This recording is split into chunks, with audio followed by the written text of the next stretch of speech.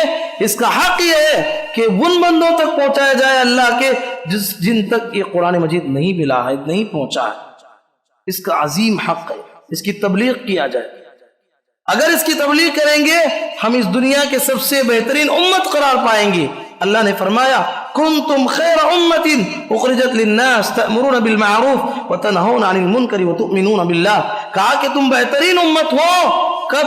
تم جب لوگوں کو بھلائی کا حکم دیتے ہو، برائی سے روکتے ہو۔ بھلائیوں میں سب سے بڑی بھلائی یہ ہے کہ قرآن مجید کی آیات کو، اس کے پیغام کو، اس کے میسج کو لوگوں تک پہنچائے۔ اگر آپ کے پاس کم وقت ہے، کوئی غیر مسلم ملا ہوا ہے، کم وقت میں آپ دنیا کی باتوں کے بجائے کم وقت میں اس کو دین کی دعوت دیں۔ قل هو اللہ احد اللہ الصمد لم یلد ولم یولد ولم یکن لہ کفوا احد۔ جب اس سے آپ کی اچھی بات چیت ہو جانے لگے، دیکھو کہ خالق کون ہے، مالک کون ہے، یہ پوری کائنات کو چلانے والا کون ہے، اس کے پیچھے خدا ہے، اس کا تعارف کیا ہے؟ اللہ احد، اللہ ایک ہے۔ اللہ بے نیاز ہے، نہ اس کی اولاد ہے نہ اس کے ماں باپ ہے، اس کے برابر کوئی نہیں ہے۔ مختصر سی صورت نبی صلی اللہ علیہ وسلم نے فرمایا جو انسان سورہ اخلاص کو پڑھے گا اسے مکمل 10 پارے پڑھنے کا ثواب ملے گا۔ صحیح حدیث ہے، اگر آپ 3 بار بھی پڑھ لیں گے پورے قرآن پڑھنے کا ثواب مل جائے گا آپ کو۔ اس کی عظمت کو بتانے کے لیے ایسی بات کہی گئی۔ تو میرے بھائیوں، یہ قرآن مجید کے 5 عظیم حق تھے، میں نے آپ کے سامنے رکھنے کی کوشش کی ہے۔ معزز بھائیوں، اس عنوان کے اختیار کرنے کی وجہ ہی ہے کہ رمضان سے قرآن کا بڑا گہرا تعلق تھا اور ہے، ہونا چاہیے۔ اللہ کے نبی محمد رسول اللہ صلی اللہ علیہ وسلم جب بھی رمضان آتا جبریل علیہ السلام کو قرآن مکمل ایک دورہ سناتے تھے، جب تک جتنا قرآن نازل ہوا تھا۔ آخری سال جب آپ کی وفات ہونے والی تھی، 2 دورہ آپ نے نبی کریم صلی اللہ علیہ وسلم نے جبریل علیہ السلام کو سنایا۔ قرآن سے نبی صلی اللہ علیہ وسلم کا تعلق مضبوط تھا، خصوصاً رمضان کے مہینے میں۔ ہمارے اسلاف اکرام جب شعبان کا مہینہ آ جاتا، شعبان کے مہینے ہی سے قرآن مجید کی تلاوت شروع کرتے اور کہتے کہ رمضان کا مہینہ قرآن کا مہینہ ہے، اس کی تیاری ہم آج ہی سے کریں گے، اس لیے کہ دنیا کا بڑے سے بڑا کام اگر ہم کرنا چاہتے ہیں اس کے لیے مہینوں پہلے تیاری شروع ہوتی ہے۔ شادی کا مسئلہ ہے، بڑے بڑے پروگراموں کا مسئلہ ہے، ہم جو ہے مہینوں پہلے تیاری شروع کرتے ہیں۔ اللہ کا یہ عظیم مہینہ آ رہا ہے، اس کی تیاری ہم شعبان سے ہی کریں گے۔ اپنے کاروبار کو، بزنس کو چھوڑ دیتے تھے، رمضان میں عبادتوں کے طور پر قرآن مجید کی تلاوت اور روزوں کا اہتمام ہمارے اسلاف کیا کرتے تھے۔ تو میرے لیے اور آپ کے لیے عزت ضروری ہے، رمضان کے مہینے میں عنقریب ہم داخل ہونے والے ہیں۔ یہ اللہ کی بہت بڑی نعمت ہوگی جس کسی کی زندگی میں ایک رمضان میں مل جائے۔ اس کے لیے ہم اللہ سے دعائیں کریں، اللہم بلغنا رمضان، اور رمضان کو پانے کے بعد خصوصی اعتبار سے دعائیں کریں اور قرآن مجید کی تلاوت کریں، اللہ کے راستے میں زیادہ سے زیادہ خرچ کرنے کی کوشش کریں۔ اس سلسلے میں مزید باتیں اگلے خطبے میں آپ کے سامنے ہم رکھیں گے۔ اللہ تعالیٰ سے دعا ہے اللہ تعالیٰ کہنے والے اور سننے والوں کو، پروردگار ہم تمام کو قرآن مجید کی کما حق و تلاوت کرنے کی توفیق نصیب فرما، پروردگار ہمیں قرآن مجید کے حقوق ادا کرنے کی توفیق نصیب فرما۔ اے اللہ ہماری اولاد کو ہمیں خود قرآن مجید کی تلاوت کرنے، اس کے حقوق ادا کرنے کی توفیق نصیب فرما۔ اللہم آمین۔ بارک اللہ لنا ولکم فی القرآن المجید ونفعنا وإياكم بما فيه من الآيات والذكر الحكيم إنه تعالى جواد كريم ملك بر رحيم رب حليم۔